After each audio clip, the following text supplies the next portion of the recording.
Nandito pa rin po tayo ngayon sa Alert Center ng Valenzuela at ngayon pa lamang po ay nagsisimula na ang paghahanda ng kanilang Disaster Risk Reduction and Management Office sa paparating nga po na Super Typhoon Uwan.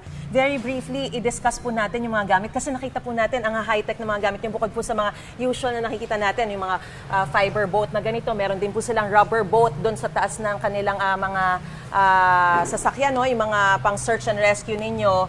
At nakita rin natin mga life vest, floater, may go bag sila rito na napakahalaga. Pakita lang natin, ito yung medyo hindi ko nakikita to sa ibang mga lugar. Ano po ba itong nakikita natin to?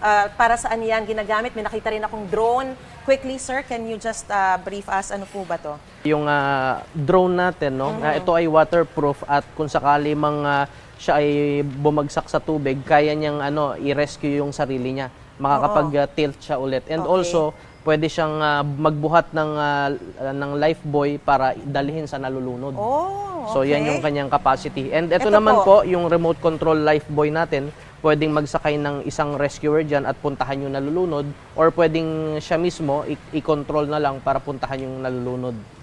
Tapos ito po, may mga rice to go, ganyan, kung ano-ano pong mga gamit. Yan po ba, pinamimigay natin yan, yung mga go bags sa mga residente ng Valenzuela? Right now, ma'am, meron kaming yung tinatawag na panatag bag. Ngayon, ito ay nire-ready na po namin no, para ipamigay sa constituents. At ito yung iba't ibang uri ng go bag and survival gears. Kung gusto nating i-upgrade yung ating capacity sa preparedness, pwede tayong magdagdag ng mga gears gaya nito.